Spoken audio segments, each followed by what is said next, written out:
What's up guys, so this is going to be a guide for people looking to range Telos at high enrages. I'm doing a lot more YouTube videos and guides, so be sure to stay tuned because I'm still yet to finish the Mage Telos guides.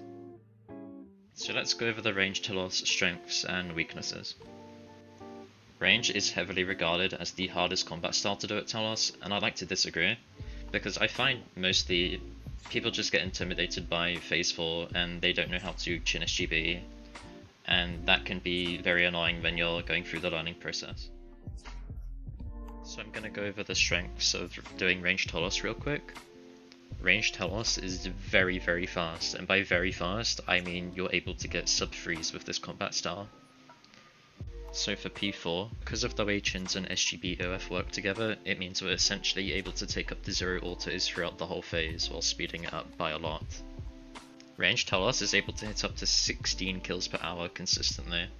This means more GP per hour ranging from around 30 to 50 mil, excluding supply costs. Now let's go over the disadvantages of doing range Telos. First, it requires a lot of money to start.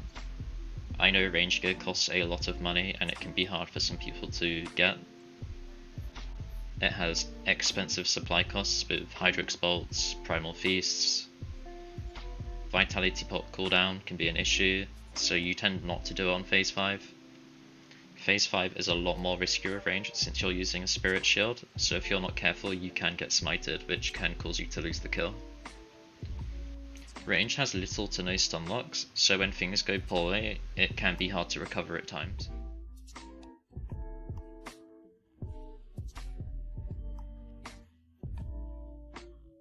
So here I'm going to show you the preset I use for range Telos. The two most important things you want are 1. You want to make sure you have clear headed on a BD switch, that being main hand of course, and then you want Turtling 4 on your Elysian. If you're worried about food, you can ditch the ruby bolts for an extra food slot if you wish. And then on our SGB we have Caraming 4. This is because we're going to be using it for most of P1 to get Blackstone arrows on Telos.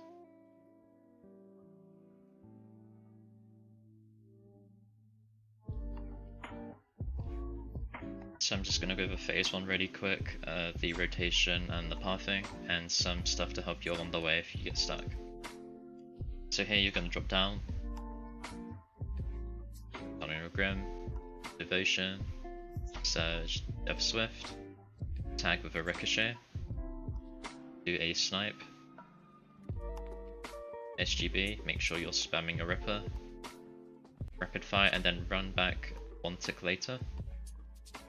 We're going to Ricochet right after this Rapid Fire, put on our Drill Wield and our bolts, and then Snipe into a Divert so we can get more Adren, Needle, then still a Snap with Excalibur on, tag with Dark Bow, and then Ricochet BD to the ledge. So one more thing for phase 1 is when I snipe, obviously see here, I divert right after. Instead of this, you can res if you're already high Adren, but you're low HP. Or another thing you can do is you can corrupt if you are both high Adren and high HP, but usually you're just best off diverting.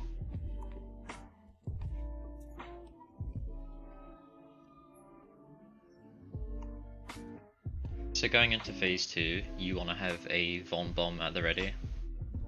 Our first ability is going to be an Eldritch spec, and then we're going to follow up with abilities after that. So UCB Von Bomb, Ricochet, SGB with our Ruby Bolts on, Power Burst and Frag Shot run back at the same time, Corrupt, to a Rapid Fire. See, I do a full Rapid here, a Snapshot, and then run North Surge, and then finish off a Ricochet pre-phase.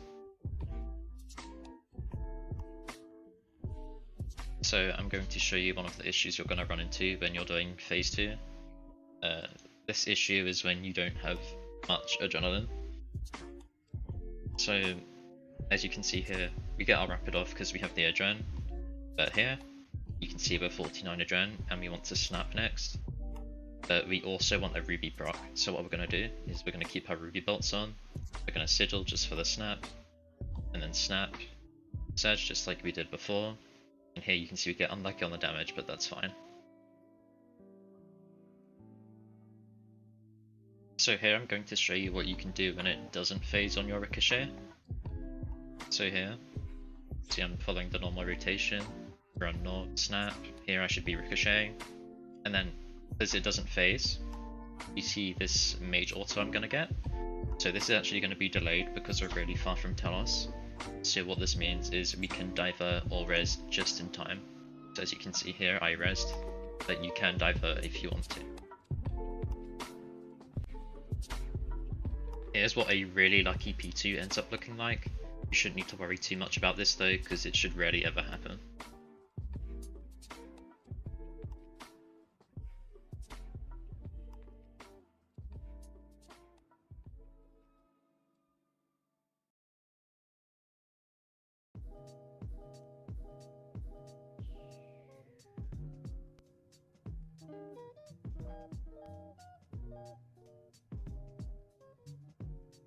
So phase 3 is probably the most straightforward out of them all. There really isn't too much you need to worry about, just follow the rotation, and if it doesn't phase on time, well you can just improvise and it should be fine. So here, we're going to Vorm Bomb, ECB spec like usual, Ricochet, Snipe, bit Corrupt, gonna Frag Shot and run into the beam, Needle, SGB, do a full tick rapid, snapshot surge, and then put on your Hydrix bolts and ricochet. So one more thing I want to note is throughout phase 2 and phase 3, it is vital that you are soul split flicking efficiently. So what I mean by this is you have soul split up pretty much all the time except for when you're taking hits. So as you can see during this phase, I'm flicking only when I take autos. So as you see, Mage Prey, soul split again, kind of auto here, Mage Prey, and yeah, you get the point.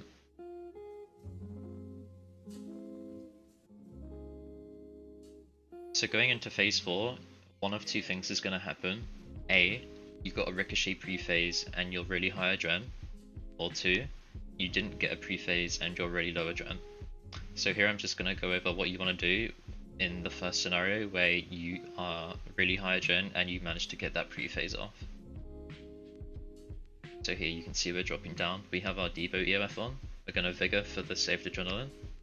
Instantly dbow, ricochet, then any ability here is fine, surge into the font, and it's as simple as that.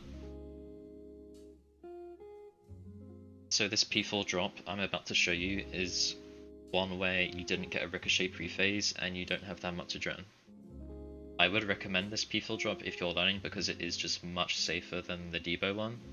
But yeah, I'm gonna get into it right now. So here, ricochet, drag shot and then run back. Here, 5-tick auto, rapid to break the freedom. As it's about to auto, we prevent that by stun locking it again with a demoralize. And then if it's still not phased by that point, you can route to stun lock it even further.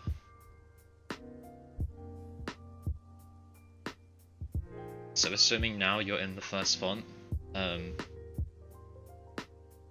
first font can vary because the golem formations can be very different at times. What I mean by this is because the pure and corrupt golems have a 2 square range and the volcanic doesn't, golem formations can become quite an issue at times and they won't be stacked together for your Chen SGB. There are ways to prevent this, but I won't go into it in this video. I'll get into it into another video maybe if I decide to go more in depth. So here, I'm going to reflect, anticipate with my clear headed. Here, I'm going to run to the very edge of the font. So what this is going to do, it decreases the travel time for me to get from the font to under Telos. So if Telos is really far away, it will be fine. So here, I'm on the edge of the font. Then, you should be paying attention to this font health bar right here. As soon as it dies, you want to start running. So here I vom bombed, I'm running this way, and when I want to stop, I'm going to tag the middle golem with a needle, and then one tick after you see this message in the middle of my screen, you're going to want to chin SGB, BD back into the font, and here I'm going to rapid fire.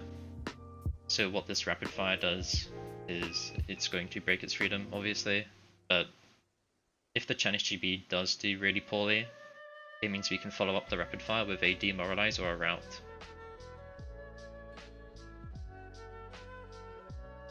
So font 2, I see a lot of people getting stuck because they don't know what to do, and the truth is, there is no set rotation you need to do. As long as you freedom and you corruption with your bolas at the correct times, you should be fine. So I'm just going to show you what I like to do. Obviously this is just preference, but it's pretty consistent for me.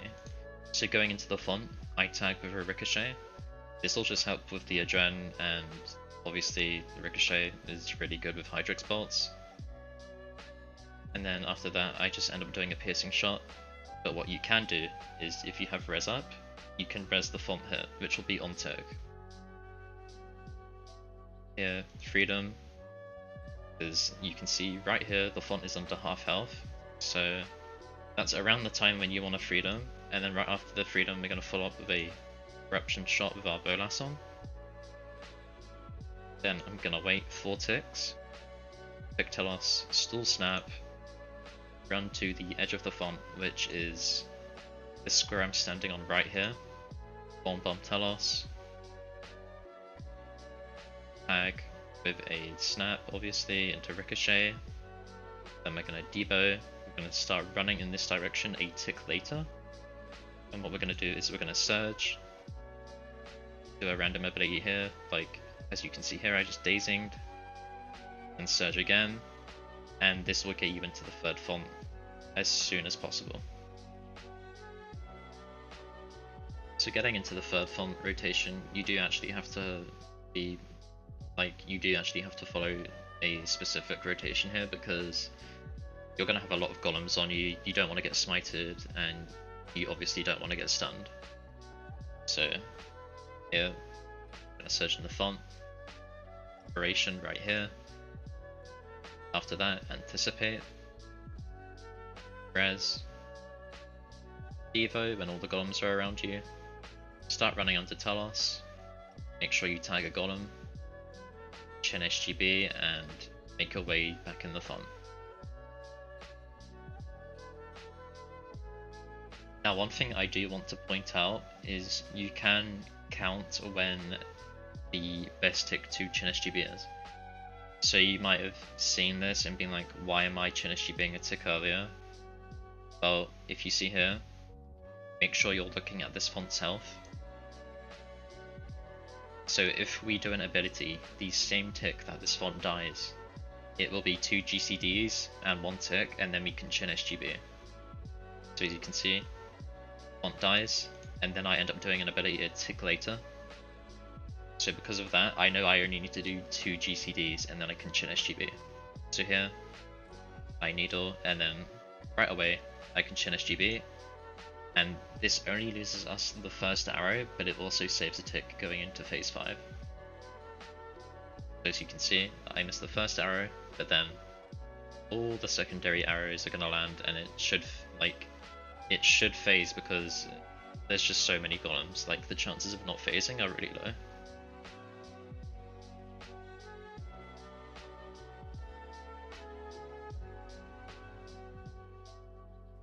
So this P5 I'm about to show you is a really safe way to do P5, and it's also very easy. We won't be flicking, because when you flick that, it just increases the chances of you getting smited by the golems.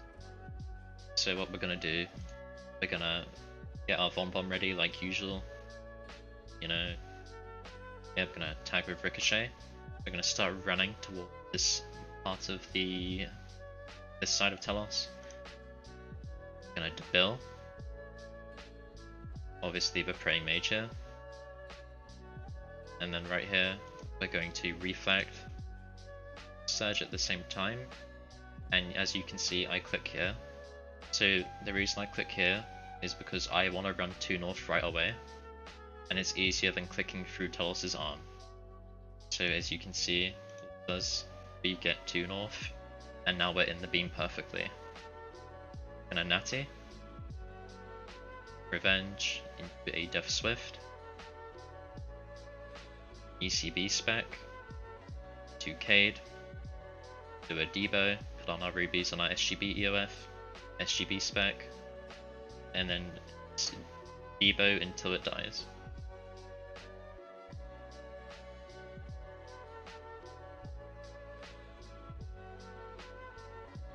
So this P5 I'm about to show you is a side beam volcanics.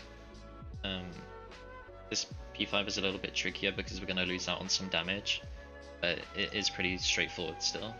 So we're going to do the same rock going into P5, you know, ricochet into a dbow. We're going to reflect surge, same tick, get in the beam, natural instinct, and now here is where you can change up the rock depending on what side beam you get.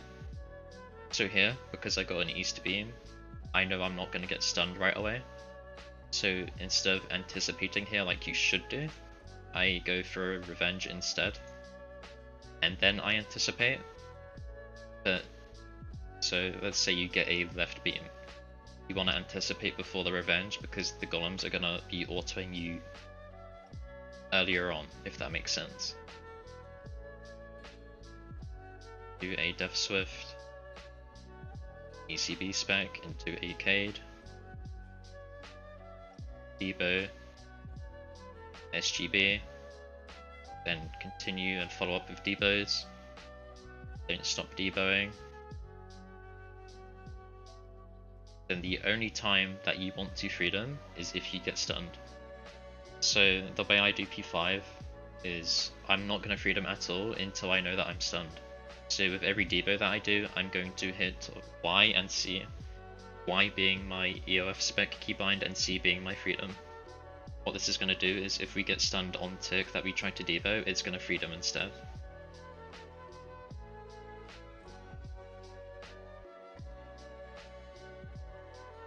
So this P5 I'm about to show you is a back beam.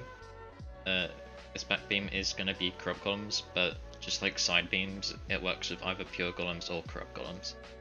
So going into the phase, it's going to be the same drop down, obviously, ricochet, debilitate, and now right here, I notice I get a back beam, and I'm going to angle my camera so I can actually click in the beam, but right here, I'm going to res. Then a tick after I res, we're going to surge, click in the beam, reflect, natural instinct, revenge, Death Swift. One more thing I want to note is I'm staying close to Telos on purpose. So the reason for this is the golems are all lined up behind each other. So we're going to be taking less golem autos. ECB spec, Cade, and now when we Cade, we can run back for the revenge stacks, because it doesn't matter now if we're getting autos from golems. All it does is it helps us build revenge stacks quicker. And then here, dbow, SGB, and dbow again, and just keep dbowing until the phase ends.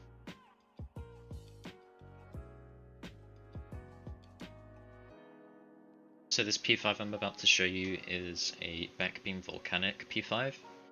It is pretty much the same thing as getting side beam volcanics. You know, you follow basically the same rotation, but there are a few things you do differently, and I'm going to show you in this clip. So here, dbow, res, surge, deflect, natural instinct, revenge. Now here we're going to anticipate, and as you can see, we're staying pretty close to the boss, so these golems over here can't reach us. We're gonna DS, we're gonna ECB, run back and forward so we can get all the golems stacked up. Again, this is just to build revenge stacks quicker. We're gonna SGB, I want to mention that it doesn't matter if you dbow or SGB first. I just mix it up depending on what I feel like. It doesn't actually matter. Then we're just going to follow up with dbows and it's going to die. Now, I am going to show you what a bad P5 looks like in just a second. This P5 was really lucky because we did get Ruby SGB, so luckily we didn't need to freedom, but I will show you what you need to do if that does happen.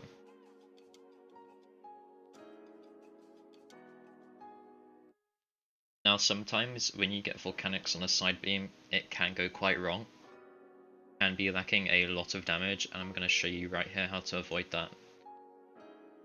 So here I get stunned, I'm going to freedom. After the freedom, I'm going to do 2 more abilities and then surge. dbow again. And I'm just going to keep running around until the boss dies. Now, if you really want to, so say the boss is really high health and you don't want to have to run around like 3 times, you can just equip your bolas, drop the golem that's at the front, and it works just like an entangle. So you can see I'm just running, and it's about to die. It dies, and I didn't have to bolas the golems at all because it was really low health.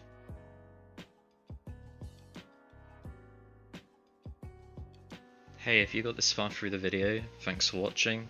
Like always, feedback is appreciated, and if you have any questions, just leave them in the comments. I'll see you in the next one. Don't you know that